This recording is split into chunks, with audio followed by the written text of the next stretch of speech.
ओम नमः शिवाय। ओम नमः शिवाय। नमः शिवाय। ओम नमः शिवाय। नमः शिवाय।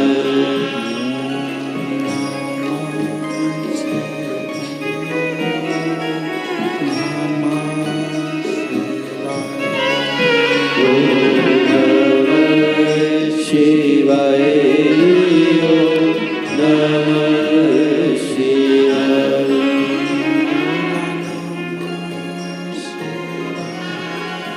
गौरा नमः शिवाय। गौरा नमः शिवाय। गौरा नमः शिवाय। गौरा नमः शिवाय।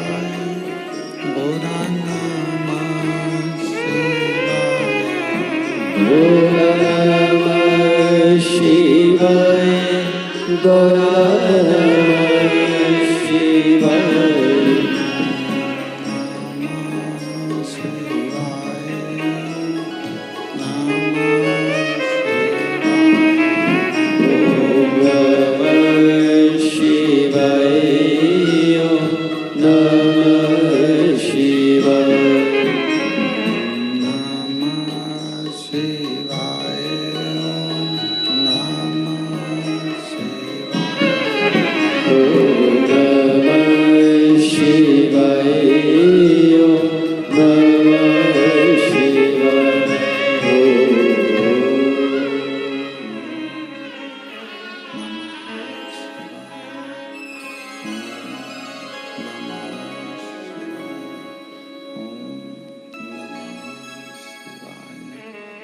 विश्वनाथ भगवान की जय। महाकालेश्वर भगवान की जय। ओंकारेश्वर भगवान की जय। कृष्णेश्वर महादेव की जय। हरेश्वर महादेव की जय। हर हर महादेव। हर हर महादेव। भगवान शिव जिनकी पुनित पावन पवित्र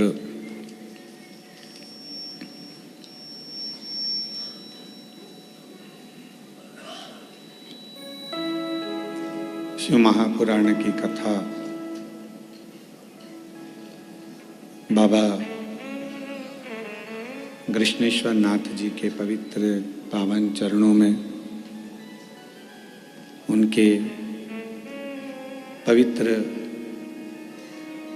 आनंदमय गोद में बैठकर ये पवित्र पावन कथा श्रवण करने का सौभाग्य आप और हमको प्राप्त हुआ है। बड़े भाग्यशाली हैं सभी शिव भक्त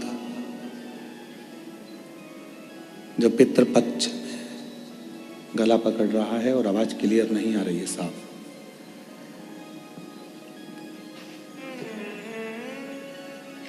पितृपक्ष में भगवान देवाधिदेव महादेव की ये पवित्र पावन कथा आप और हम श्रवण करने के लिए अपने अपने घरों में ऑनलाइन इस कथा को श्रवण कर रहे हैं और अपने जीवन को धन्य बना रहे हैं। शंभु शंभु शंभु। कथा के मुख्य यजमान वैसे तो स्वयं मेरे कृष्णेश्वर नाथ ही है जो इस पवित्र कथा दिव्य और भव्य आयोजित करा रहे हैं। उन्हीं की कृपा से, उन्हीं की करुणा से, उन्हीं की उदारता से सोलभा सोपान दत्तात्रेय नारखेड़े जी इस कथा के मुख्य यजमान पद ग्रहण करे हैं। सो ज्योति श्री राजेंद्र आनंदराव जी पाटिल जी इस कथा के मुख्य यजमान पद ग्रहण करे हैं। श्री सो पल्लवी हितेश जी नारखेड़े जी जो इस कथा के मुख्य यजमान पद प्राप्त करे हैं। एक दिवसीय कथा के यजमान पद ग्रहण करा सो हर्षला एवं प्रणीत पांडुरंग बंजारे जी जो इस कथा के एक दिवसीय यजमान पद ग्रहण करे हैं। और छोटी बहू एकदम और श्री गौरव जी नारखेड़े जी कथा में आनंद भाव से यजमान पद ग्रहण करे हैं। ऐसी पवित्र पावन सुमहापुराण की कथा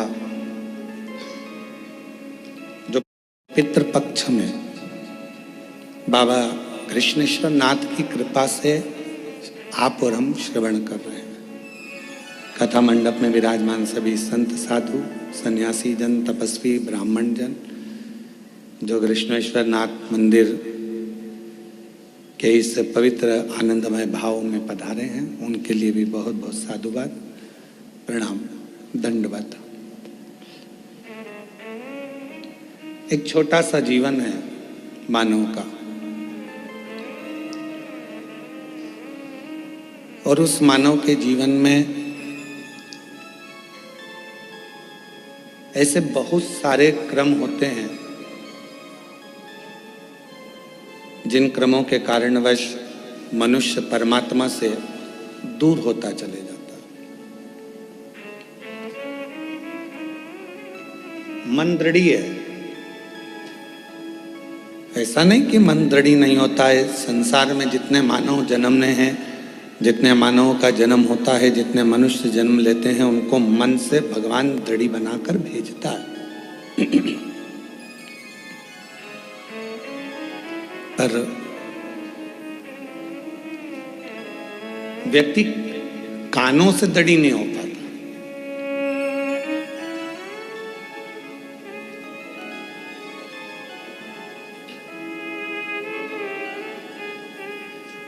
केवल एक मन का दृढ़ी बन गया पर श्रवण शक्ति से दृढ़ी नहीं बना तो वो मन जब परमात्मा में लगाता है तो उसकी श्रवण शक्ति कहीं ना कहीं इधर उधर भटकती है और वो परमात्मा से फिर दूर हो जाता है।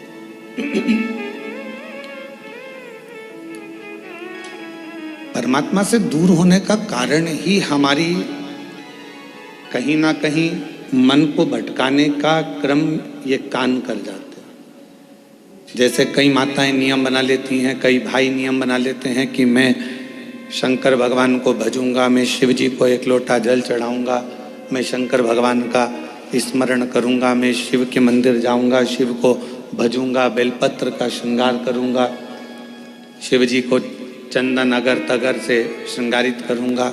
ये मन में उसने एक भाव बना, मन से वो दृढ़ी बन गया। पर मालूम पड़ा फिर किसी ने पूजन करते करते भजन करते करते 1.5 महीना 2 महीना 3 महीना निकला और किसी ने तुम्हारे कानों में आकर कह दिया शिव जी को जल चढ़ाने से क्या होता है।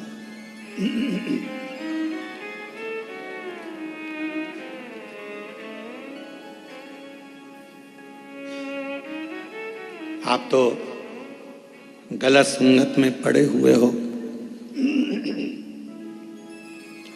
गलत विचारों में पड़े हुए हो, गलत संगत में पड़े हुए हो, गलत भाव में पड़े हुए हो तो शिव कैसे रीझेंगे। फिर कोई आया, किसी ने आके फिर कह दिया, फिर आके किसी ने आकर कह दिया कि ये तुम गलत करे इसलिए परमात्मा का भजन ना करो। कानों में शब्द पढ़ते जाते हैं और मन भटकता जाता है।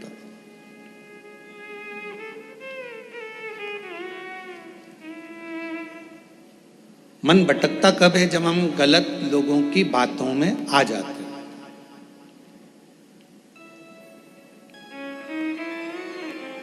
हम गलत विचारों में जब पढ़ने लगते हैं, गलत सोचने लगते हैं, गलत सुनने लगते हैं, गलत श्रवण करने लगते हैं, गलत सुनने लगते हैं, गलत लोगों की संगत में आकर, गलत लोगों के विचारों में आकर हम परमात्मा की शरणागति छोड़ देते हैं। भगवान का भजन, भगवान की भक्ति हम छोड़ देते हैं।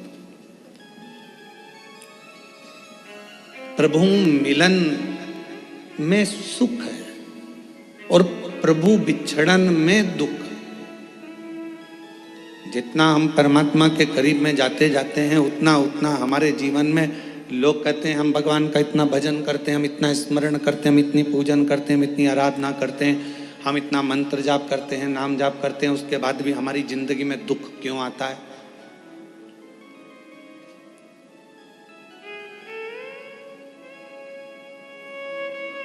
आप सब समझदार हैं, जितने आस्था चैनल पर कथा सुन रहे हो, जितने फेसबुक यूट्यूब पर पितृपक्ष में ये श्रवण कर रहे हैं कथा को, सब समझदार। कपड़े को यदि साफ करना है तो उसमें सोडा डालना पड़ेगा, सर्फ डालना पड़ेगा, साबुन लगाना पड़ेगा और कपड़े को अच्छा जम जम के खंगालना पड़ेगा, निचोड़ना पड़ेगा। खंगालोगे, धोगे, पटकोगे, आड़ा टेढ़ा, साबुन, फिर गर्म पानी, फिर सोडा, फिर वापस सरफ और साबुन बार बार लगाओगे, पटकोगे, पछाड़ोगे, तब जाकर वो कपड़ा थोड़ा उज्जवल हो पाएगा। तो आप ये ना सोचें कि भगवान, हम भजन करते हैं, हम कीर्तन करते हैं, हम मंत्र जाप करते हैं, हम माला जाप करते हैं, हम पूजन करते हैं और भगवान हमको ही दुख क्यों दे रहा है? भगवान चाहता है कि तुझे इतना पवित्र कर दूंगा धो धो कर कि फिर संसार सागर में तेरा जन्म नहीं होगा, तू मेरा हो जाएगा और मैं तेरा हो जाऊंगा, तू मेरा हो जाएगा और मैं तेरा हो जाऊंगा, तू भटकेगा नहीं फिर। और मैंने तेरे ही भरोसे बाबा, तेरे ही भरोसे हवा बिच उड़ती जावांगी बाबा, डोर हत्तो कटी जावांगी। भोले मैं तेरी भक्त, शंभू मैं तेरी। इन दोनों की आवाज एक लेवल पे रखिए गाने वालों की। भोले मैं तेरी पतंग, शंभू मैं तेरी पतंग, हवा बिच उड़ती जावांगी बाबा, डोर हत्तो छड़ी घटी जावांगी। भोले मैं तेरी पतंग। अर्थात परमात्मा यदि थोड़ा दुख दे, परमात्मा थोड़ी तकलीफ दे, परमात्मा थोड़ा कष्ट दे, परमात्मा अगर थोड़ी सी दुख दे रहा है, तकलीफ दे रहा है, कष्ट दे रहा है, तो आप भटको मत। आपको भटकने की जरूरत नहीं है, आपको कहीं इधर उधर भटकने की जरूरत नहीं है। परमात्मा ने अगर दुख दिया है तो वो आपको कहीं ना कहीं अपने करीब में लाना चाहता है, अपने पास लेना चाहता है। हम क्यों भटके? महाराज कश्यप ऋषि की एक कथा आती है।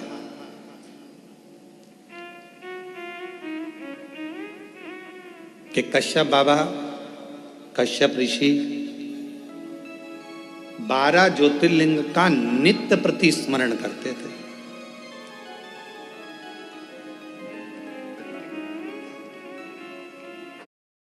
इस कथा के पंडाल में बैठकर सुन रहे। कश्यप बाबा 12 ज्योतिर्लिंग का स्मरण करते हैं, पर कभी उन्होंने अपनी जिंदगी में पार्थिव पूजन करा। हर बार 12 ज्योतिर्लिंग का स्मरण करा, पार्थिव पूजन करा, पर कभी उन्होंने 12वां ज्योतिर्लिंग नहीं बनाया। अर्थात 11 ज्योतिर्लिंग बनाते थे और 12 ज्योतिर्लिंग उसमें बनाते ही नहीं।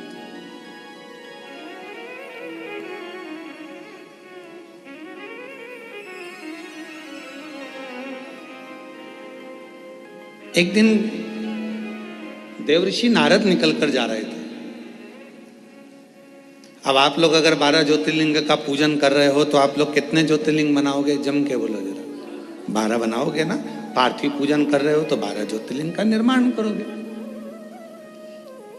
पर कश्यप ऋषि 11 ज्योतिर्लिंग का निर्माण करते थे और 12वां ज्योतिर्लिंग नहीं बनाते थे।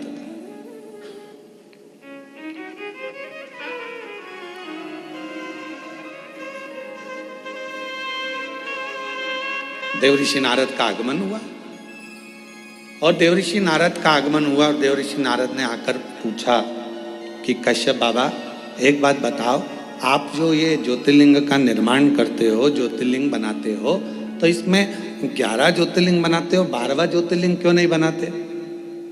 12वां ज्योतिर्लिंग निर्माण क्यों नहीं करते? नारद जी पूछ पूछ कर थक गए तो भी आखिरी तक कश्यप ऋषि ने यह नहीं बताया कि 12वां ज्योतिर्लिंग क्यों नहीं बनाते। 11 के पूजन करते, 12वां बनाते ही।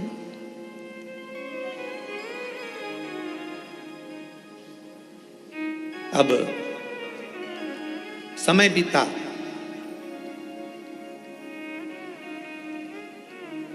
भगवान शंकर के पास में ऐसी सूचना मिल गई कि कश्यप ऋषि 12 ज्योतिर्लिंग का पूजन करते,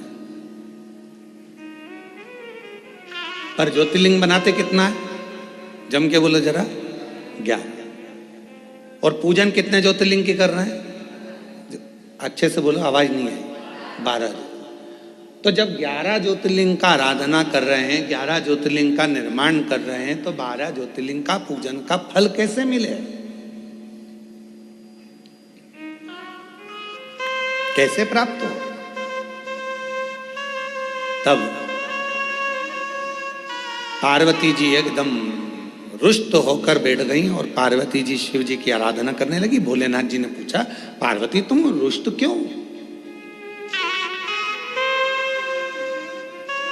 यहां पर एक लाइन बड़ी सुंदर आई है कि पार्वती जी रुष्ट होती हैं तो शिव जी की पूजन करती हैं। हमारा आप सबसे भी यही निवेदन है, अगर मान लो जिस दिन तुमको गुस्सा आए उस दिन तुम महादेव की पूजन करो, उस दिन आप भगवान का आराधना करो। पर उल्टा होता है, जिस दिन रुष्ट होते हो ना, उस दिन तो तुम इतना बोलते हो, इतना बोलते हो, इतना बोलते हो कि जो पहले का करा धरा है ना, उस पर भी तुम लोग पानी फेर लेते हो, वो भी पूरा सत्यानाश मिला लेते हो, उसको भी नाश कर देते हो।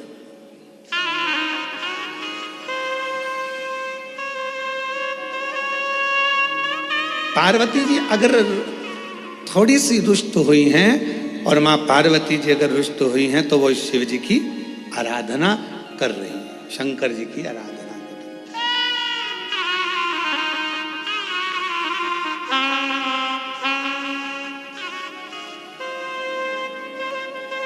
है। और मैंने तेरे ही भरोसे बाबा, तेरे ही भरोसे। मेरा सासुओं से भी निवेदन है, बहुओं से भी निवेदन है, बेटाओं से भी निवेदन है, बाप से भी निवेदन है, भाऊ से भी निवेदन है, और घर में रहने वाले हर व्यक्ति से निवेदन है कि पार्वती के संवाद का स्मरण करना।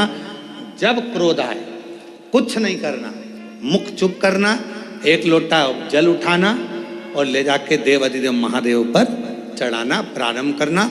थोड़ी देर बैठना, हाथ में माला पकड़ना, नहीं पकड़ो तो प्रेम से मोबाइल को किनारे रखना और हृदय पर हाथ रखकर श्री शिवाय नमस्तुभ्यं, श्री शिवाय नमस्तुभ्यं, श्री शिवाय नमस्तुभ्यं, श्री शिवाय नमस्तुभ्यं। हृदय से अपने मन से भगवान को पुकारना प्रारंभ करो, भाव से पुकारो उसको। झगड़ा कर भी लोगे, सास अपशब्द कह देगी, बहू अपशब्द कह देगी, दोनों ने अपनी आड़ी टेढ़ी बातें कह दी, होगा क्या इसमें महाराज? इसमें एक दूसरे से संबंध दूर बनते चले जाएंगे, टूटते चले जाएंगे। इसलिए जितना मौन रहोगे, शांत रहोगे, उतने अपने जीवन का आनंद पाओगे, उतने अपने जीवन को प्रसन्नता के भाव में लेकर जाओ।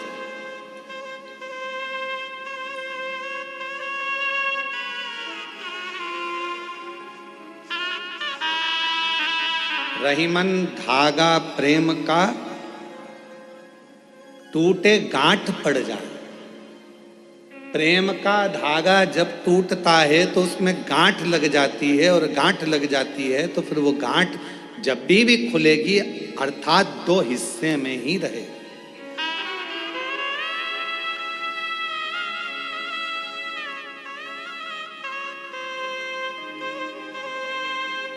गन्ने का रस पिया है? जम के तो बोलो। महाराष्ट्र में गन्ना ही बोलते हैं, ईख बोलते हैं। ऊस? अच्छा अच्छा, वो मूस नहीं बोला। अब मराठी में उसको ऊस कहते हैं, तो जो हमारे उधर गन्ना कहते हैं, शुगर कहते हैं।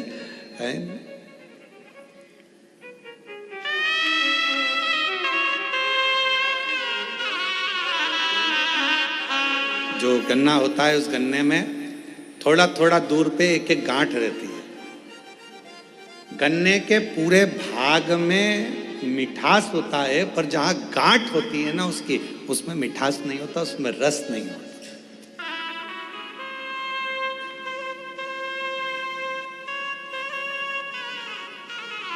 पर शिव महापुराण की कथा कहती है, गन्ने के ऊस के अंदर पूरे में रस है, पर जहां गांठ है वहां ना रस है ना उसमें मिठास है।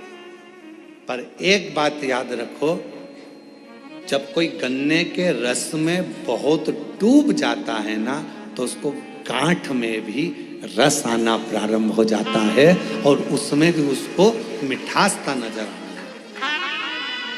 और जितने आप बैठे और हम भी बैठे हैं, हमने भी बचपन में खूब गन्ना छिल छिल कर खाया, पर जो गठान का छिलका था उसको खाते थे। जब गन्ने के रस में इतने डूब जाते थे कि उस गांठ में भी रस आना चालू हो जाता है। और तुमने भी खाया होगा, ये पक्का। ऐसा हो नहीं सकता कि तुमने गांठ छीली हो और उसको मुंह में नहीं लिया, उसमें रस मिला। तो कहा, यदि परिवार में एक दूसरे को मिलकर चलना है और उसमें अगर रस आ रहा है, तो फिर एक निवेदन है, कभी विवाद की, कभी द्वेष की अगर गांठ पड़ भी जाए, तो उसको भुलाते हुए उस रस में डूबने का फिर प्रयास करना, और उस गठान को, उस गांठ को एक साइड पटकने का प्रयास करना, एक साइड। परमात्मा की भक्ति में डूबो, परमात्मा के भजन में डूबो, स्मरण में डूबो। पार्वती जी रुष्ट हो गई, भगवान शंकर की पूजन करने बैठ गए, और कहते हैं जितनी रुष्टता में भगवान का भजन हो पाता है, उतनी एकाग्रता जब रूठने के बाद, जब आप लड़ाई कर लेते हो एकदम, तुम देखना बहुत तेज सुनामी लहरें चली, बहुत तेज बारिश हुई, खूब तेज हवा चली, एकदम बवंडर मचा, और उसके बाद जो शांति होती है, इतनी शांति कि लगता है अभी थोड़ी देर पहले तो हमने देखा था कितना बवंडर था, इतना विवाद था, और अब एकदम शांति हो, एकदम शांति। इतना शांत कैसे हो सकता है? तो जब विवाद छिड़ जाए, बहुत क्लेश हो जाए, बहुत अशांति हो जाए घर में, मान लो किसी कारणवश अगर विवाद हो जाए, तो मेरा निवेदन है, टूटना नहीं, एक दूसरे से अलग मत जाना, बल्कि साथ रहना।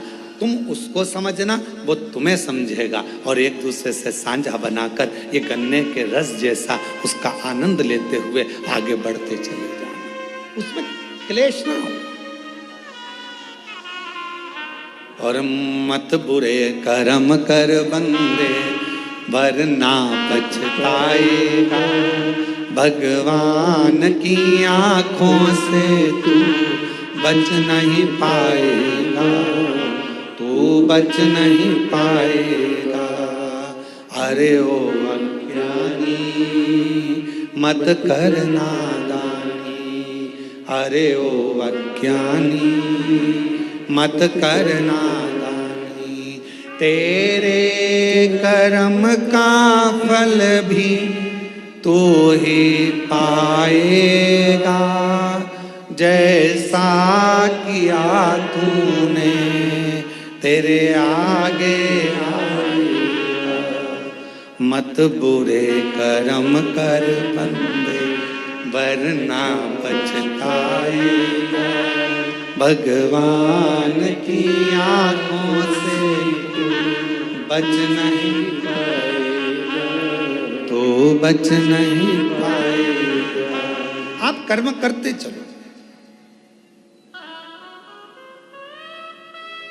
आज का व्यक्ति कैसा है, मैं आपसे निवेदन करूं, आपने भी अपनी जिंदगी में बहुत मेहनत करी होगी।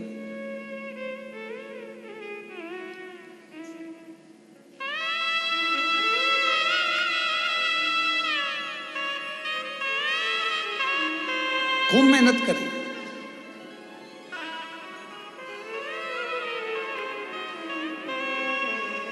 पर जो मेहनत से मिला वो टिकता है।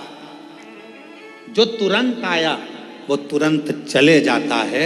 पर हमारी सफलता हमारी मेहनत पर निर्भर करती है। जब हम बहुत परिश्रम करते हैं, मेहनत करते हैं, तो हमारे घर में जो आता है वो हमको थोड़ा समय टिकता है, रुकता है। जो अचानक आया अचानक चले गया वो फिर टिकेगा नहीं।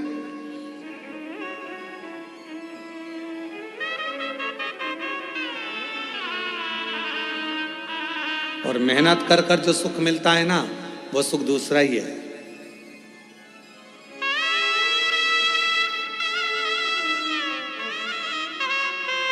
जब हम छोटे थे तो 2 रुपए की किराए की साइकिल मिलती थी, इतनी बड़ी छोटी सी। तुम्हारे यहाँ भी मिलती होगी, ऐसा नहीं है, और तुमने भी चलाई होगी। कई तो होंगे हमारी साथ वाले जिन्होंने चलाई होगी। है, किराए की साइकिल मिलती थी, 2 रुपए की मिलती थी, पर वो 2 रुपए इकट्ठा करने में कम से कम 1 महीना लग जाता था।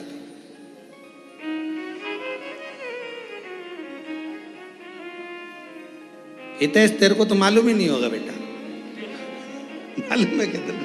अच्छा, ठीक है।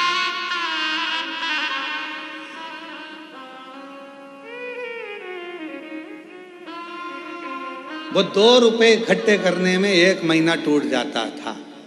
भगवान हमारी मौसी को भेज दो, भगवान हमारे मामा को भेज दो, भगवान हमारी बुआ को भेज दो। जब ये सब आती थी, 5 पैसे, 10 पैसे, 15 पैसे, 25 पैसे जब देकर जाती थी, और वो 2 रुपया जिस दिन इकट्ठा होता था, उस दिन सुबह से गायब होते थे। साइकिल लेते थे छोटी वाली, और कभी कभी किस्मत ऐसी होती थी कि वो साइकिल ऐसी मिलती थी जिसकी चेन बार बार उतर जाती थी।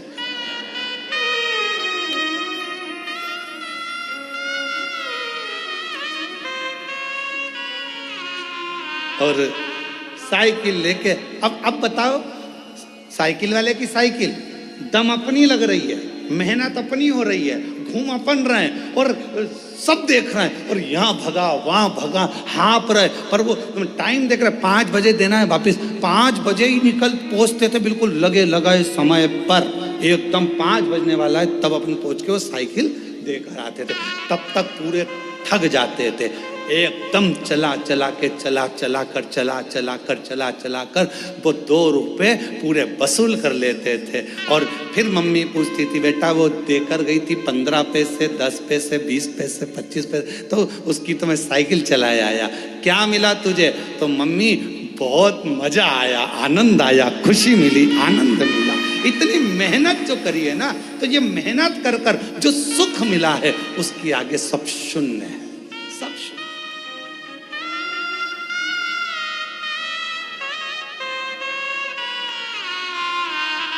उसके आगे सब शून्य है।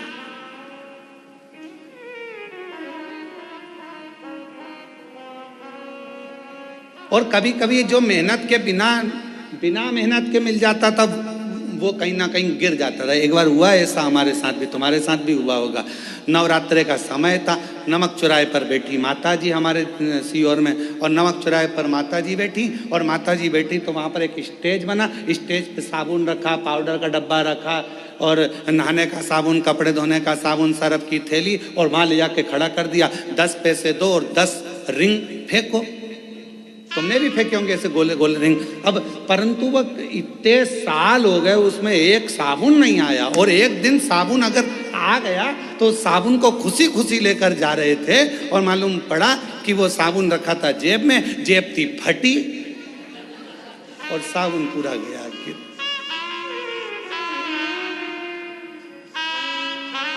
तो जो मेहनत से मिला वो टिका, और जो मेहनत से नहीं मिला वह हाथ से खिसक गया। शिव महापुराण की कथा कहती है, कोई तुमसे आकर कह दे कि तुम मेरे पास आकर बैठ जाओ, तुम्हें मेहनत नहीं करना पड़ेगी, दुनिया का सारा धन अपने आप मिल जाएगा, समझ लेना कि बेवकूफ़ बना रहा है और तेरा लेकर चले जाएगा और तुझे चूना लगा देगा। इसलिए निवेदन है, अपना व्यापार, अपनी नौकरी, अपनी सर्विस, अपनी मेहनत पूरी बरकरार रखो और पूरी मेहनत करो। जिस समय आपकी मेहनत प्रबल होगी उस दिन भगवान तुम्हें छप्पर फाड़ कर देना प्रारंभ कर देगा। तुम्हें वैभव देगा, धन देगा, संपदा देगा, सब देगा, सब देगा। आप अपनी मेहनत से पीछे मत। शिव कथा कह रही है, भगवान शंकर का चरित्र कह रहा है, शिव महापुराण का चरित्र कह रहा है, भगवान शंकर की पवित्र कथा कर रही है, शिव तत्व कह रहा है। पार्वती जी बैठ गई तब साधना करने के लिए। शंकर भगवान ने नेत्र खोले और पार्वती से पूछा कि आज तू रुष्ट होकर मेरी पूजन कर रही? हाँ। क्यों? वो कश्यप ऋषि है ना, 12 ज्योतिर्लिंग का पूजन करना चाहिए, तो वो 11 ज्योतिर्लिंग बनाते हैं और पूजन करते हैं और एक ज्योतिर्लिंग छोड़ देते हैं। शंकर भगवान ने कहा, पार्वती नहीं, कश्यप ऋषि कभी ऐसा नहीं करते, वो पूरे 12 ज्योतिर्लिंग का पूजन करते हैं, पूरे 12 ज्योतिर्लिंग।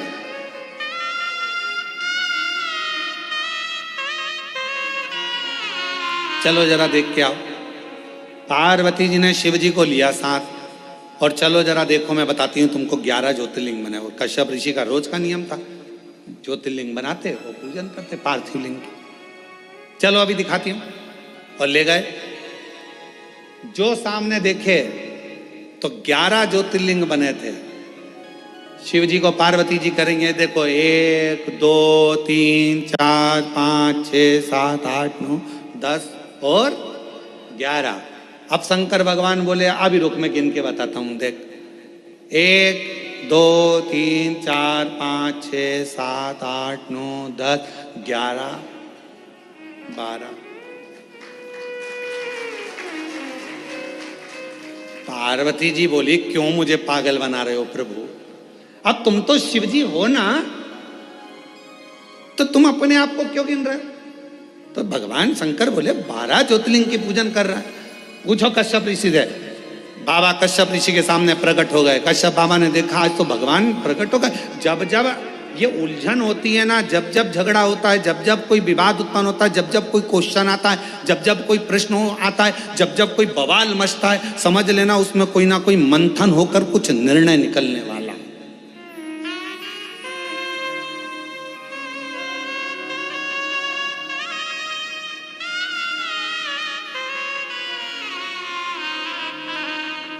जब जब कोई बवाल मचता है, जब जब कोई मंथन होता है तो कुछ ना कुछ निकलता है। समुद्र का मंथन हुआ, अमृत निकला। कुछ ना कुछ मंथन हुआ है तो कुछ ना कुछ निकला है। और पार्वती जी और शिव जी के संवाद में कुछ ना कुछ निकला है। भगवान कश्यप ऋषि प्रसन्न हो गए।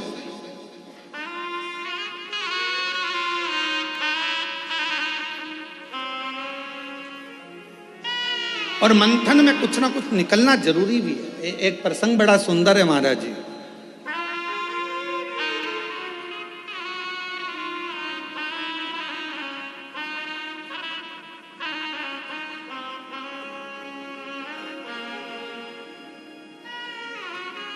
दो संतों का झगड़ा हो गया।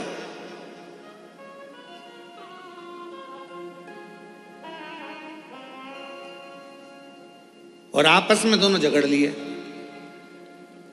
अब दोनों झगड़ लिए तो एक था राम जी का भक्त और एक था हनुमान जी का भक्त, और दोनों में छिड़ गया विवाद। हनुमान जी ने राम जी से कहा, प्रभु दो संत लड़ रहे हैं आपस में, अब तुम क्या कहोगे?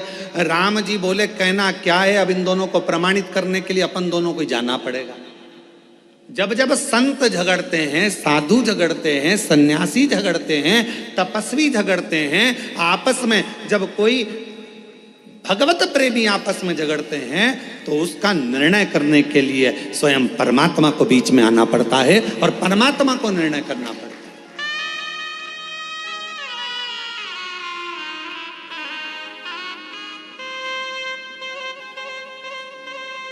महाराज जी, कई लोग कहते हैं कि ये महाराज जी ने ऐसा कह दिया, वो महाराज जी ने ऐसा कह दिया, आपस में झगड़ा हो रहा है। हम कहते हैं झगड़ा नहीं हो रहा है, कुछ परमात्मा ने लीला रची है, और परमात्मा ने लीला रची है तो वो जनमानस के सामने उसको कहीं ना कुछ संतों के माध्यम से लाना चाहते हैं।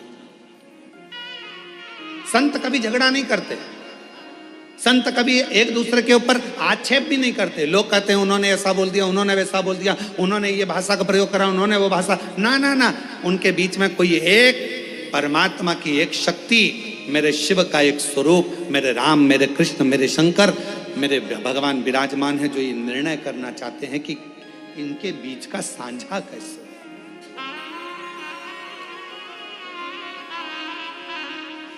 पार्वती जी बोली तुम गलत गिन रहे हो, शिव जी बोले तू गिन ले। फिर पार्वती जी ने गिनती लगाई, 1 2 3 4 5 6 7 8 9 10 11। शंकर भगवान से पार्वती जी बोली ये तो 11 है। शिव जी बोले देख मैं वापस गिनता हूं, 1 2 3 4 5 6 7 8 9 10 11 12।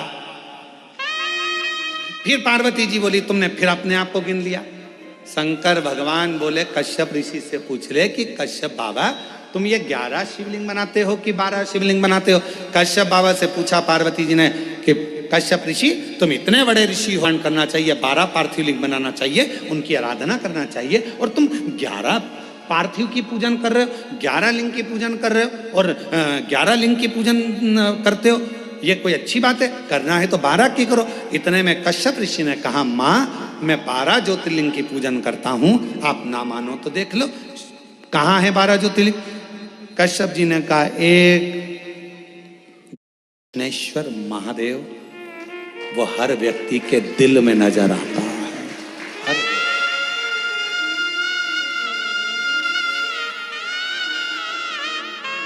हर व्यक्ति के हृदय में।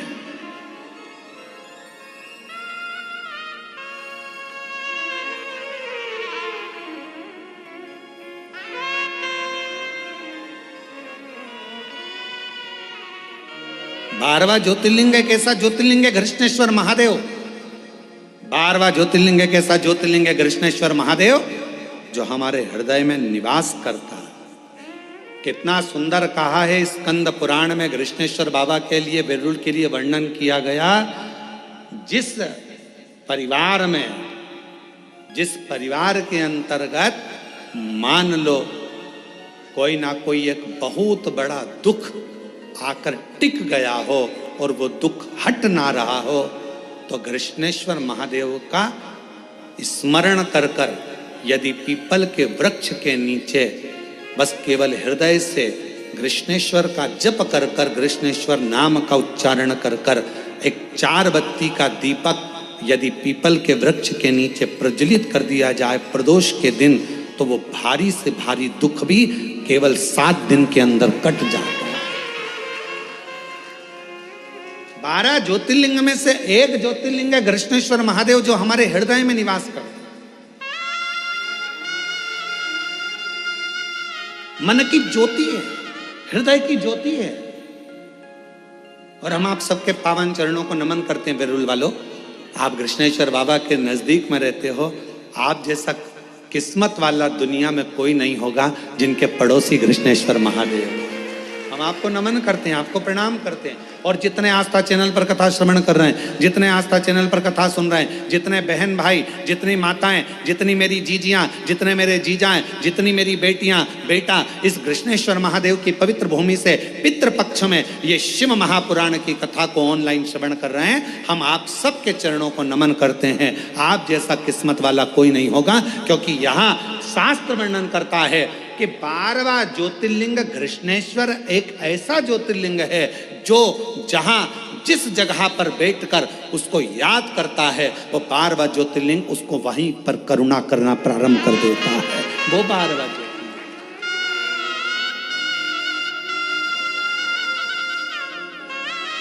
वो 12वां ज्योतिर्लिंग कृष्णेश्वर महादेव है।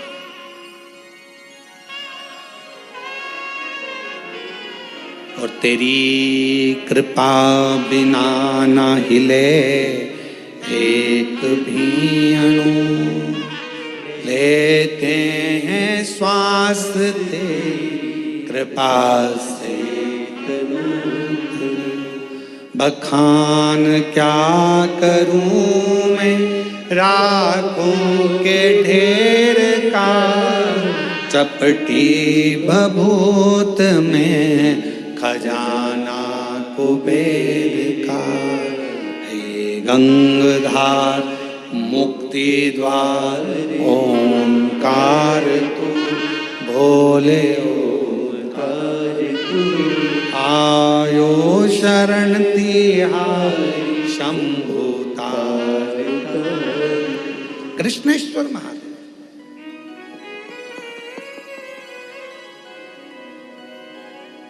शिव जी का दर्शन हो गया। विवाद किसका छिड़ा था? पार्वती और शंकर भगवान का। और दर्शन किसको हो गया? कश्यप ऋषि। आपको पहले कथा में कहा है, जब कथा हैदराबाद में चल रही थी तो उसमें कहा था कि थोड़ी बहुत पूजन की थाली में कमी रह जाए ना तो प्रसन्न होना। तुम यहां पूजन कर रहे हो और तुम माचिस ढूंढ रहे हो, तुम कपूर ढूंढ रहे हो, तुम कुंकू रोली ढूंढ रहे हो, तुम चंदन ढूंढ रहे हो, तुम्हें लग रहा है कि तुम ढूंढ रहे हो, पर तुमने याद करा, अरे राम मेरी पूजा की थाली में कपूर तो घर पे रह गया। अब तुमने कह दिया कपूर घर पे रह गया और तुम यहां ढूंढ रहे हो, तो तुम नहीं ढूंढ रहे हो, अब तुमने मन से वो कपूर को प्रकट कर दिया। शिवजी तुम्हारे घर जाकर वो कपूर वहां से ले लेंगे। तुमने स्थान बता दिया कि वहां रखा है। झगड़ा यहां हुआ है शिव और पार्वती का, और दर्शन किसको हो गया? जम के बोलो जरा, कश्यप ऋषि। झगड़ा इन दोनों का हो रहा है, दर्शन कश्यप ऋषि कर रहा है, दर्शन कश्यप बाबा को हो रहा है। ये इनकी आनंदता, ये इनका प्रेम है, ये इनकी वात्सल्यता।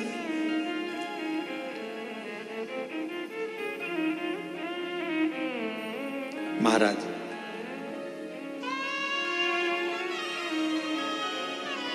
कृष्णेश्वर बाबा का एक सुंदर भाव व्यक्त किया है महाराज स्कंद पुराण के अंतर्गत। भाव से अपन उसको पढ़ें, स्मरण करें। शिव महापुराण में कृष्णेश्वर बाबा की जो कथा का वर्णन किया उसका भी स्मरण करें। किसी भी स्थान पर कभी भी कहीं पर भी यदि शरीर में हाथ में कंपन हो रहा है, पांव चलते नहीं बन रहा है, शरीर हाँप ज्यादा भरा रही है, खूब ज्यादा शरीर चल नहीं पाता, थोड़ी थोड़ी देर में हाँपड़ी भरा जाती है, हाँप भरा जाती है, या पीछे से रीढ़ की हड्डी दुखना प्रारंभ हो जाती है, तो उसके लिए सरसों के फूल 108। काय के फूल? सरसों। सरसों जानते हो सब लोग? सरसों के फूल 108 भगवान शंकर के मंदिर में कृष्णेश्वर महादेव का नाम लेकर 108 सरसों के फूल एक एक कर कर कृष्णेश्वर बाबा को समर्पित कर दो। उसी फूल को उठाकर नंदी जो मंदिर में है उसका पीठ का ऊपर का एक भाग होगा, नंदी के पीठ पर अग्र भाग ऊपर का होता है, उस भाग को वो 108 सरसों के फूल छुआ दो और उसको लेकर घर पर आ जाओ, उसको सूखने डाल दो। सूखने के बाद वो सरसों के फूल का थोड़ा थोड़ा सा भाग सुबह के समय पर खाली पेट जरा सा भाग रोज खाना प्रारंभ करो।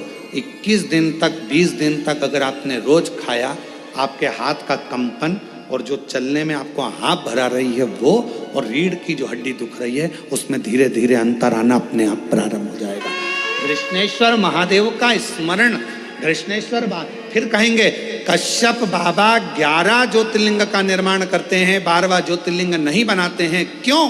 क्योंकि 12वां ज्योतिर्लिंग कश्यप बाबा कहते हैं ये मेरा दिल, ये मेरा हृदय, ये मेरा चित्त, ये मेरा मन, ये मेरे हृदय की जो एक बिंदु है, यही मेरा 12वां ज्योतिर्लिंग है। शिवजी प्रसन्न हो गए।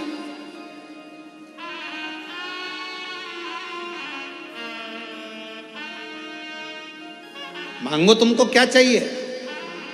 पार्वती जी बोली अपन तो झगड़ा कर आए थे और आप कश्यप ऋषि को वर देने लगे। शिव जी कहने लगे अब मेरा दर्शन हुआ है तो कुछ ना कुछ तो देना पड़ेगा। पार्वती जी बोलती ऐसा होता है क्या? शंकर भगवान बोले सुन पार्वती, ये मेरी रीति है। अगर कोई संसार का मनुष्य मेरे दरवाजे पर, मेरे मंदिर में, मेरे देवालय में आकर अगर एक लोटा जल रोज चढ़ाएगा तो मुझे रोज उसको कुछ ना कुछ देना ही पड़ेगा। ये नीति है। जैसे बेटी का बाप, बेटी का बाप क्या है? बेटी का बाप, अगर बेटी रोज अपने पिता के घर जाएगी या बाप अपनी बेटी से मिलने जाएगा तो कुछ ना कुछ तो उसको देना पड़ेगा ही। भले पिताजी का घर पास में, रोज बेटी आती जाती है, भले पास में क्यों ना, माँ बोल देगी बेटा तो पास में आज एक काम करना, मैं तेरे को हलवा बना के भेज दूँ, सीरा बना के भेज दूँगा। कभी कुछ कही बेटा मम्मी मेरे को जरूरत नहीं है, नहीं मैं तो भेजूंगी। माँ है ना, बाप है ना, उसका भाव उत्पन्न हो जाता, मैं तो भेजूंगी। अब कोई कहे तुम मम्मी मैं बना लूंगी ना, सब कर लूंगी ना, तुम मत भेज, नहीं मैं तो भेजूंगी। और अगर वो सीरा नहीं भेजेगी तो देख लेगी बाजार में अच्छी सब्जी आ रही है, बाजार में खरीद के लिए आएगी और वो सब्जी भेज देगी।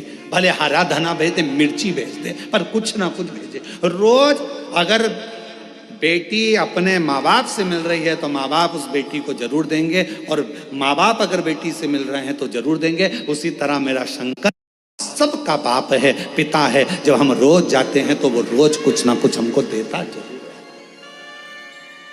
आप शिव जी को क्या मानती हो? अपना पिता, अपना बाबुल, अपना बाप, पिता। और कुबेरेश्वर धाम क्या है आपका? मायका। कुबेरेश्वर धाम क्या है? मायका। मायका क्यों कहा गया? जो कुबेरेश्वर बाबा की धरा पर आता है, कुबेर भंडारी के दरवाजे पर आता है, कुबेरेश्वर धाम पर आता है और दिल से जो मांगता है मेरा कुबेर भंडारी उसको दे देता है, फिर वो वापस आता है, क्योंकि वो उसका मायका है। पर पूर्ण समर्पण के साथ जाओ,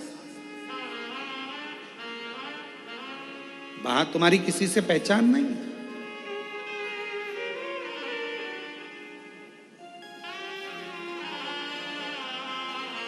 हम तो बाबा के भरोसे चलते, हम तो बाबा के भरोसे चलते, ये दुनिया वाले जलते हैं, ये दुनिया वाले जलते हैं।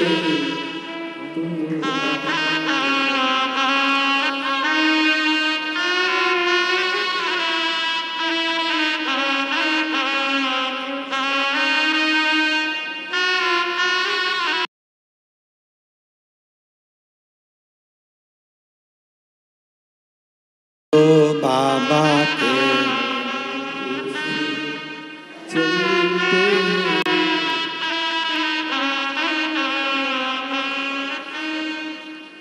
फटका बंद है सर। ये दुनिया वाले जलते, ये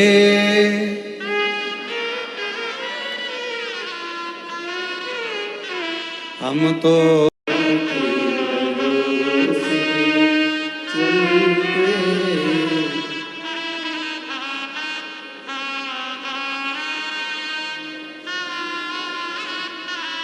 काशी वाले के भरोसे। हम उस पर आशिक, कोई रोज मिल रहा है शिव जी से, शिव उसको रोज दे रहा है। कोई बाबा से रोज मिल रहा है, बाबा उसको रोज दे रहा है। पिता है वो हमारा, बाबुल है वो हमारा।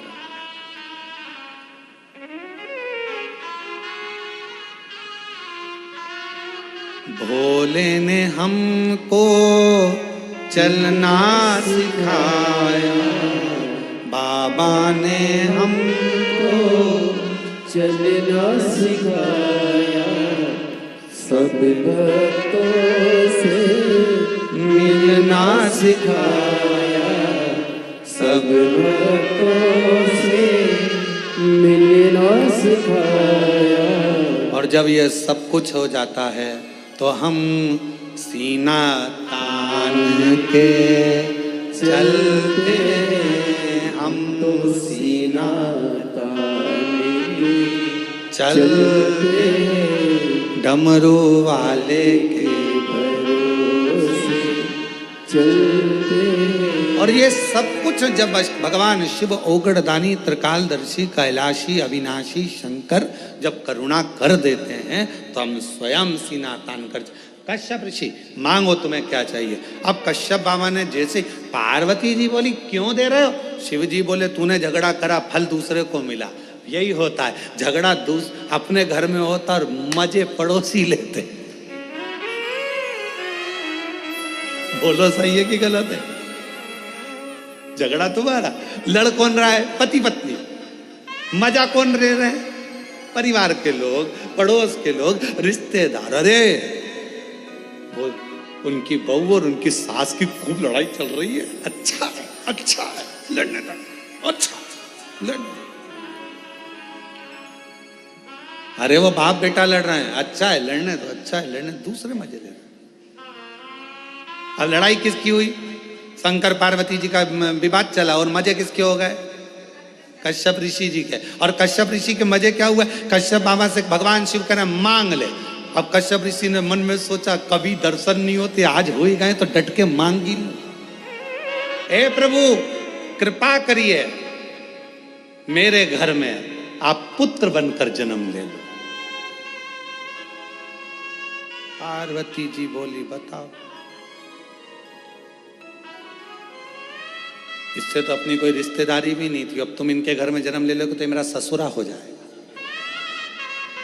शिव जी बोले मैंने पहले कहा था झगड़ा मत कर, करेगी तो फायदा दूसरे को होगा, लाभ दूसरे को।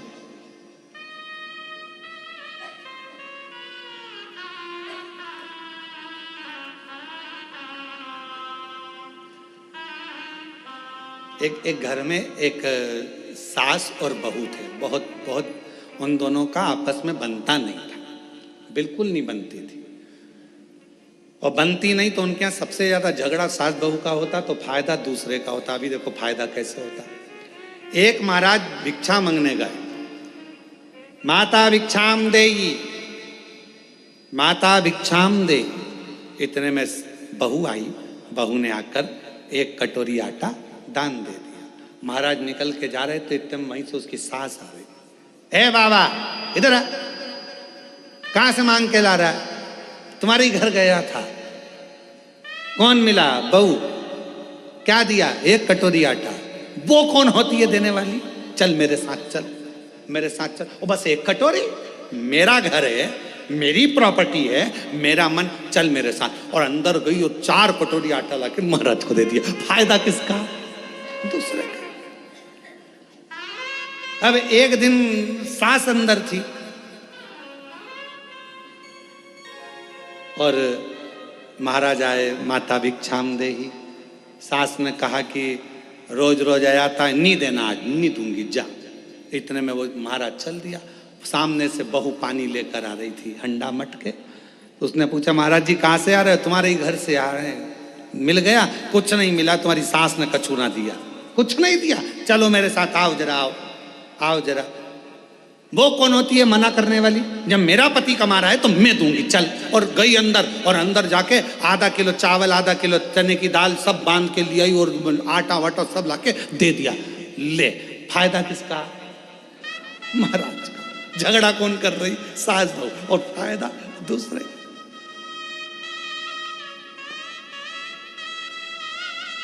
हमारा निवेदन एक बहुत बहुत आप लोगों से है, आपस में पास में अगर व्यापार चल रहा है, पास में दुकान चल रही है, भाई की दुकान चल रही है, परिवार वाले की दुकान चल रही है, निवेदन है झगड़ा मत करना व्यापार में, झगड़ा मत करना परिवार में। क्यों? तुम्हारे झगड़े के चक्कर में तुम्हारे ग्राहक कटकर दूसरी जगह चले जाएंगे और दूसरी जगह पहुंच जाएंगे। ना तेरे हाथ में खीर लगेगी, ना इसके हाथ में खीर लगेगी। कम से कम आज इसके यहाँ से ले रहा है तो कल तेरे दरवाजे पर जरूर आएगा, ये विश्वास रखना। एक दूसरे में विवाद स्पर्धा नहीं करना है, विवाद नहीं करना।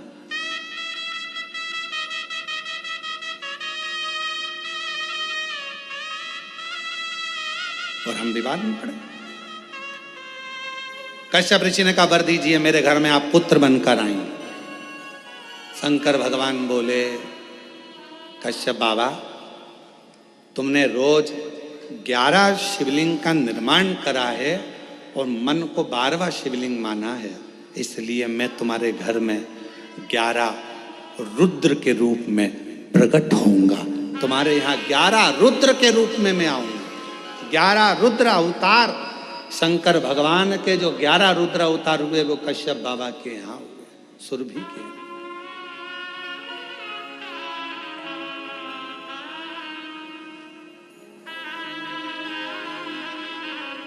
मैं तुम्हारे अब प्रकट हूं। शिव पुराण कहती है संसार का मनुष्य यदि एक बार भी पार्थिव लिंग का निर्माण कर कर पूजन करता है तो उसको फल बहुत मिलता है।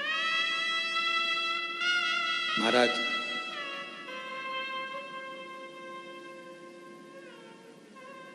फल जरूर मिलता है। पार्थिव पूजन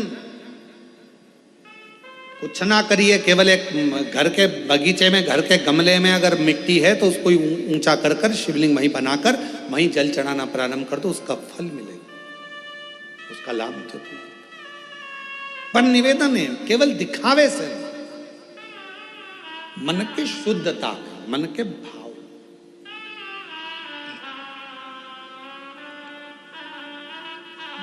आज का जो मनुष्य है, आज का जो मानव है, भगवान को भाव से रिझा नहीं पाता, हृदय से रिझा नहीं पाता।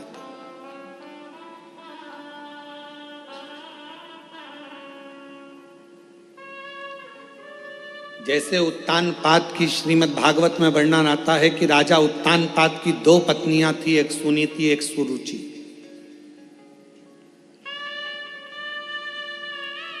एक नीति का पथ दर्शाती है और दूसरी रुचि का पथ दर्शाती है।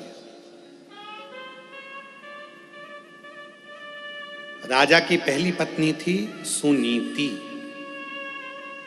दूसरी पत्नी सुरुचि। एक नीति को दर्शा रही है, एक रुचि को दर्शा रही है। उसी तरह हमारे 2 मन है, हमारी 2 आकांक्षाएं, हमारी 2 इच्छाएं, हमारे 2 विचार हैं। एक मन कहता है भगवान के भजन में जाओ, दूसरा मन कहता है कि अभी थोड़ी देर से चाय पीने के बाद जाओ।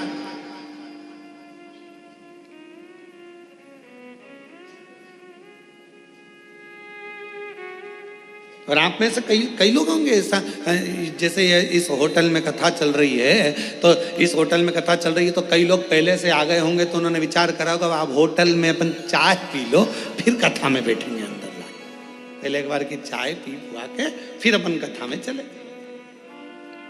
और यहाँ पर भी हमारे जजमान परिवार, नारखेड़े परिवार, पाटिल परिवार, ये लोग जो कथा में बैठे हुए हैं, हम इनसे भी कहेंगे तुम भी अगर ऊपर से कथा में नीचे आए होगे, अपने अपने कमरे से निकल कर आए होगे, तो पहले पूरी तैयारी कर लिए होगे, पेंट पुना के बढ़िया सज धज के, और फिर बढ़िया रुमाल ले लो, सामान ले लो, ये ले लो, बैग ले लो, इसमें सामान रख लो, और वो छोटी सी वो बच्ची, वो हितेश की, पल्लवी की, वो नाटक करेगी तो उसका भी खाने पीने का सामान झोले में डर, सब ले लुआ के और अपना सामान लेकर तुम यहाँ चले और बैठ गए कथा में। अब क्यों? क्योंकि तुम्हें मालूम है ये कुछ मांगेगी तो मैं निकाल के देती जाऊंगी, फिर कुछ मांगेगी तो फिर निकाल के देती जाऊंगी, फिर कुछ मांगेगी तो निकाल के देती, और ज्यादा ही कुछ मांगेगी तो दब दपड़ी दो।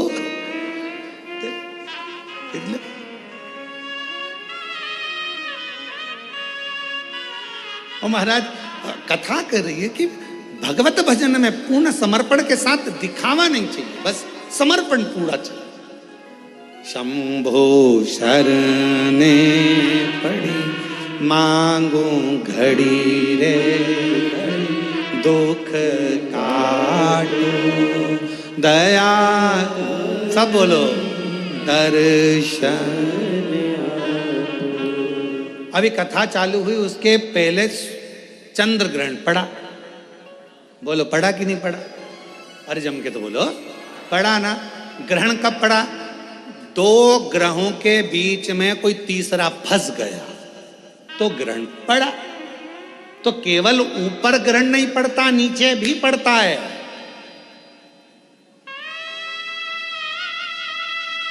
पति पत्नी के बीच में कोई तीसरा फंसने लगे तो समझ लो ग्रहण लगने वाला है।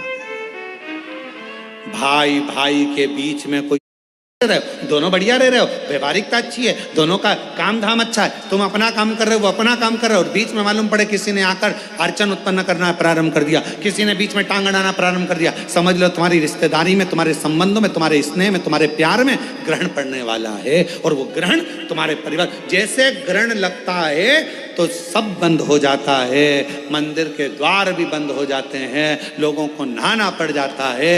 आखिरी में यही होता है कि जब दो प्रेम के बीच में, स्नेह के बीच में, रिश्ते के बीच में जब कोई तीसरा ग्रहण लगाने वाला आ जाता है तो एक ना एक दिन फिर वो ग्रहण सब कुछ समाप्त कर देता है। फिर आखिरी में तो स्नान ही रह जाता है, स्नान ही रह। क्यों घुसने दो बीच में? क्यों प्रवेश करने दो बीच में उसको? कोई आए सिखाने के लिए नहीं, भैया मेरी सास अच्छी है, हम बहू हैं, बहू अच्छी, मेरा परिवार अच्छा, मेरे बेटे अच्छे, मेरी बहू अच्छी, मेरा बेटा अच्छा, मेरे रिश्तेदार अच्छे, मेरे नातेदार अच्छे, सब अच्छे, बुरा कोई नहीं है संसार में। बुरा थोड़ी सी देर का समय होता है जो ये निकल जाता है, फिर वापस घड़ी अच्छी आ जाती है। समय का इंतजार थोड़ा करो और समझ से जियो। समय और समझ, परमात्मा ये दोनों चीज देता है। समय पर अगर समझ आ गई तो तुम्हारी जिंदगी बन गई, और अगर समझ आई और समय निकल गया तो वो जिंदगी बेकार हो गई। समय पर समझ आना चाहिए तो जीवन ठीक है।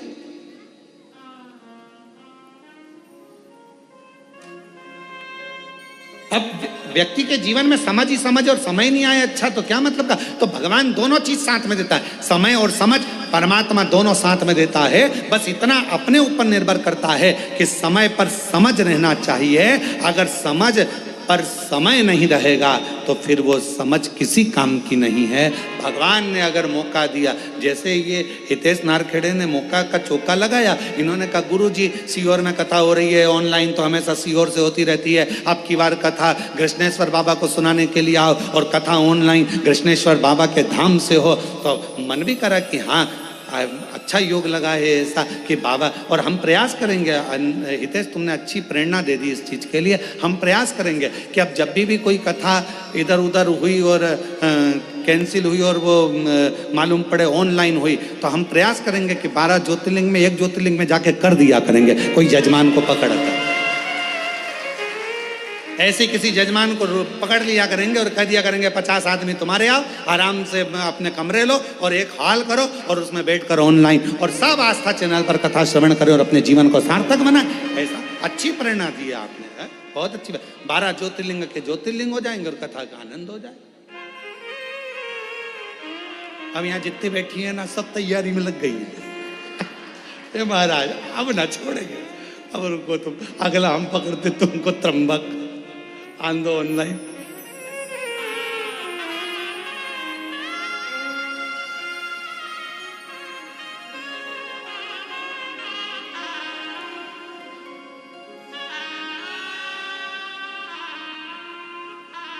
महाराज तेरा रूप है अजब निराला, तेरा रूप है अजब निराला, कहलाते डमरू वाला। तेरा रूप है अजब निराला, कहलाते डमरू वाला। तेरा रूप है अजब निराला, कहलाते डमरू वाला। कानों में बिछुअन माला, तेरा रूप है अजब निराला। कानों में बिछुअन माला,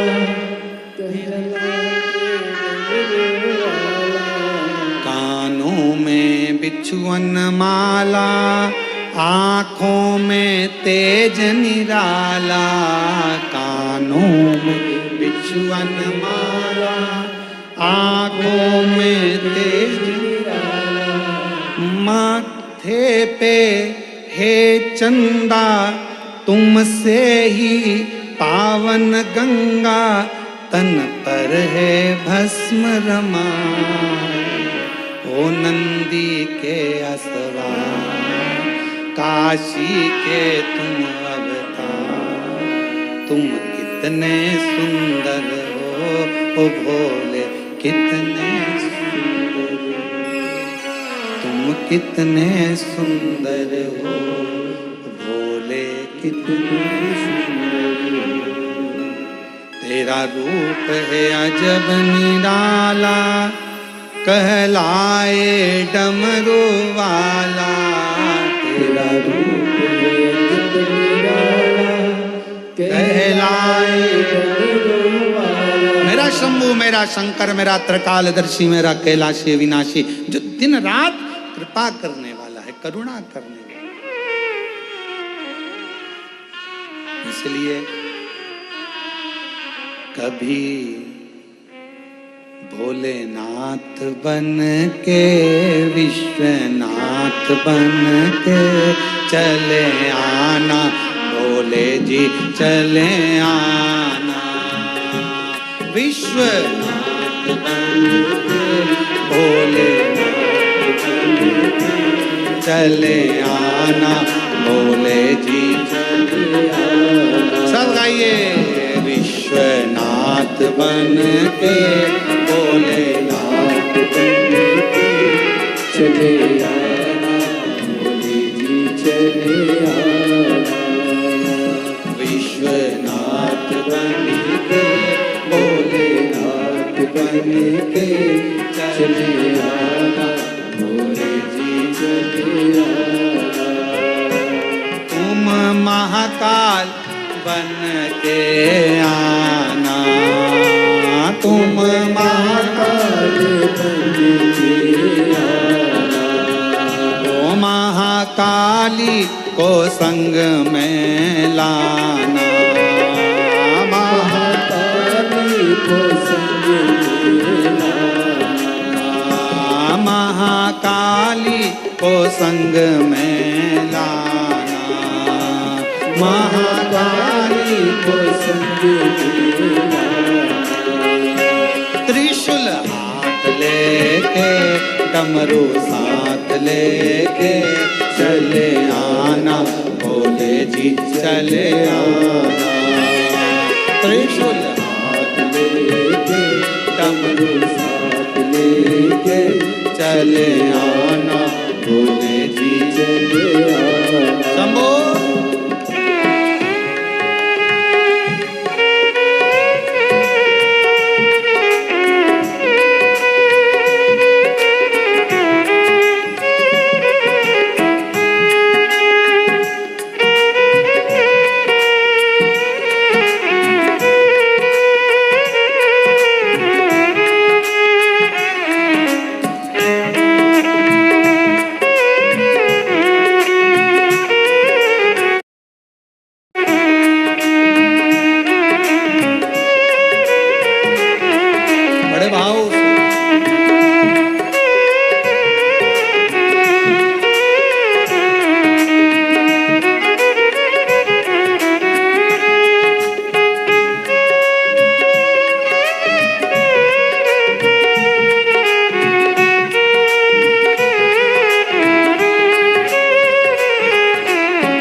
विश्वनाथ रूप में आना, विश्वनाथ रूप में आना, माँ गौरा को संग में लाना, माँ गौरा को संग में लाना, विश्वनाथ बन के महाकाल बन के चले आना, बोले जी चले आना।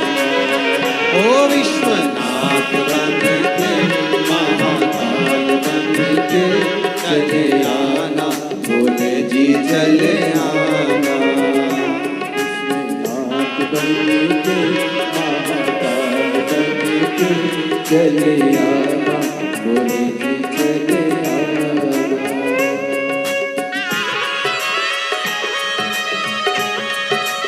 शंभो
तुम कमल रूप में आना, तुम कमल रूप में आना, कमला को संग में लाना। त्रिशूल हाथ लेके डमरू साथ लेके चले आना, बोले जी चले आना। त्रिशूल हाथ लेके डमरू साथ लेके चले आना, भोले जी चले आना। विश्वनाथ बन के महाकाल बन के चले आना, भोले जी चले आना। महाकाल बन के विश्वनाथ बन के चले आना, भोले जी चले आना। जय हो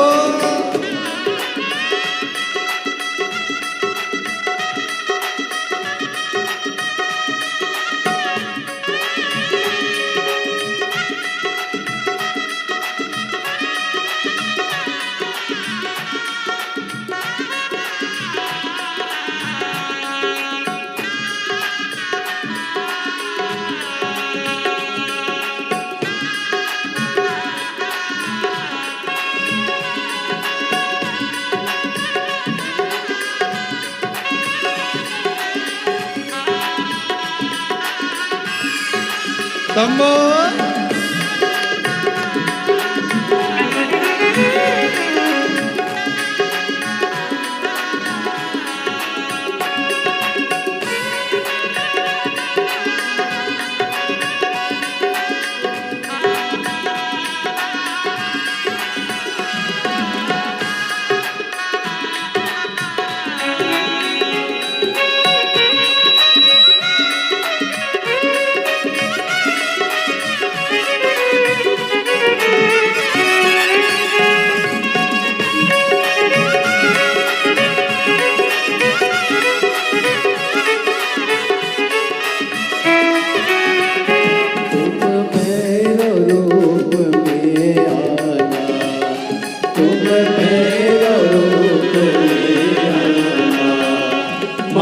भैरवी को संग में लाना, माँ भैरवी को संग में लाना।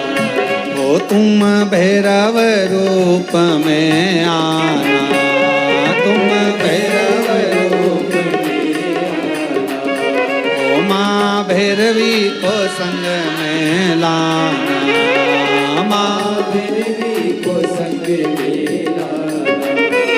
त्रिशूल हाथ लेके डमरू साथ लेके चले आना, भोले जी चले, त्रिशूल हाथ लेके डमरू साथ लेके चले आना, भोले जी चले नाथ बन के महाकाल बन के चले आना, भोले जी चले आना। विश्वनाथ बन के महाकाल बन के चले आना, भोले जी चले आना, विश्वनाथ बन के महाकाल बन के चले आना, भोले जी चले हार हार।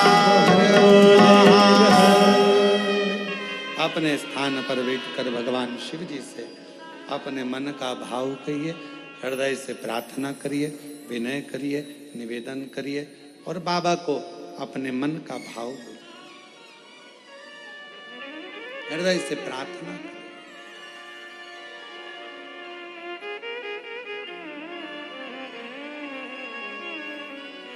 जहां जगह मिले वहां बैठकर दिल से बाबा को अपने मन का भाव कहिए, प्रार्थना करिए, विनय करिए, विनती करिए, निवेदन करिए। साथ में सभी लोग बोले,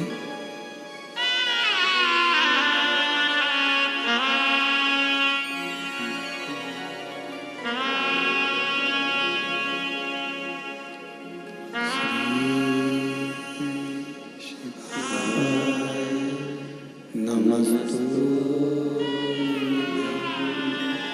श्री शिवाय, नमस्तु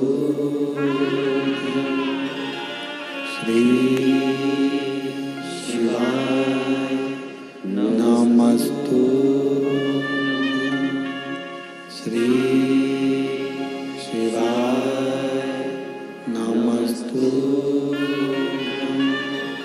श्री शिवाय, नमस्तु। भोला सब दुख काटो, ओ भोला सब दुख काटो, शिव शंकर जपो तेरी माला, भोले बाबा जपो तेरी माला, भोला सब दुख काटो, ओ भोला सब दुख काटो। देश है मंगल मंगलकारी, देश है मंगल मंगलकारी, शमशान वासी हमारा, शमशान वासी हमारा, ओ भोला सब दुख काटो, ओ भोला सब दुख काटो।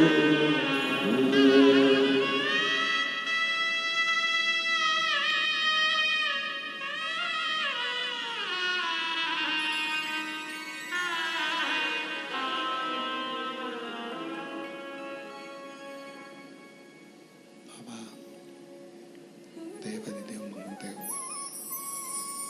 भगवान शिव गढ़दानी त्रिकालदर्शी कैलाशी विनाशी भगवान शंकर का पवित्र चरित्र कह रहा है। शिव महापुराण की कथा वर्णन कर रही है, भगवान का पवित्र चरित्र कह रहा है। भगवान देवाधिदेव महादेव का पवित्र चरित्र वर्णन कर रहा है। शिव तत्व कह रहा है।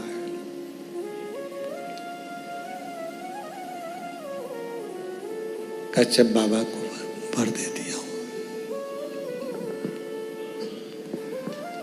कश्यप गला पकड़ रहा है बहुत जम के। कश्यप ऋषि को वर दे दिया। 11 रुद्र के रूप में भगवान देवाधिदेव महादेव भगवान शंकर प्रकट होंगे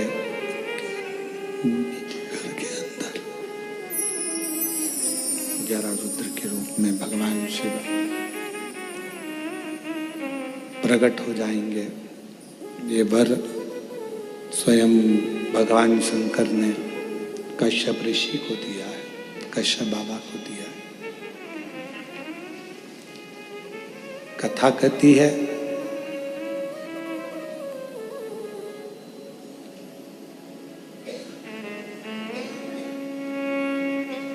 जैसे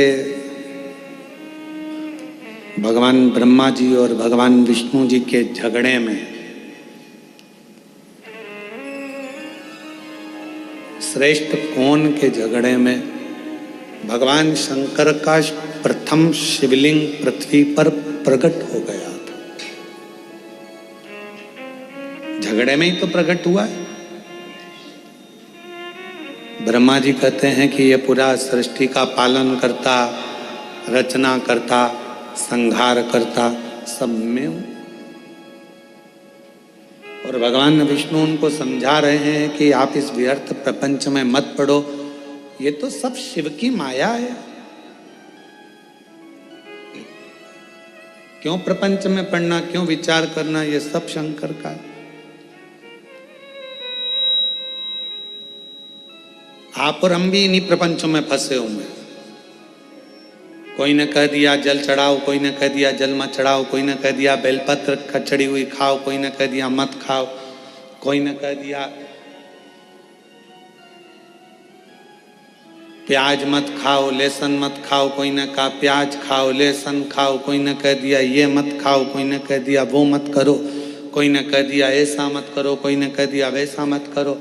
हम उलझे हुए, सुलझ नहीं पा रहे। सुलझोगे कब? जब स्वयं के दिल की मानोगे। जब तक दूसरे की मानोगे, दूसरे की सुनोगे, दूसरे की कहना मानोगे, तब तक हमारा घर फूटता चले जाएगा, टूटता चले जाएगा। और जिस दिन हमने अपनी खुद की सुनना प्रारंभ कर दी, उस दिन तुम्हारे घर को कोई नहीं तोड़ सकता। तुम्हारे घर की एकजुटता बढ़ती चली जाएगी। हम दूसरे की सुन रहे, हम स्वयं भीतर की नहीं सुन पाए।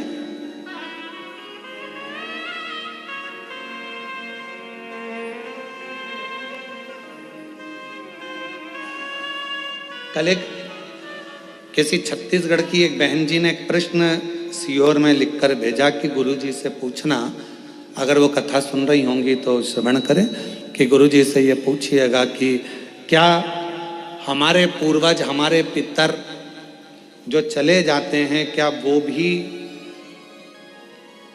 आकर हमारे घर के दरवाजे पर श्राद्ध पक्ष में खड़े होकर हमसे कुछ मांगते?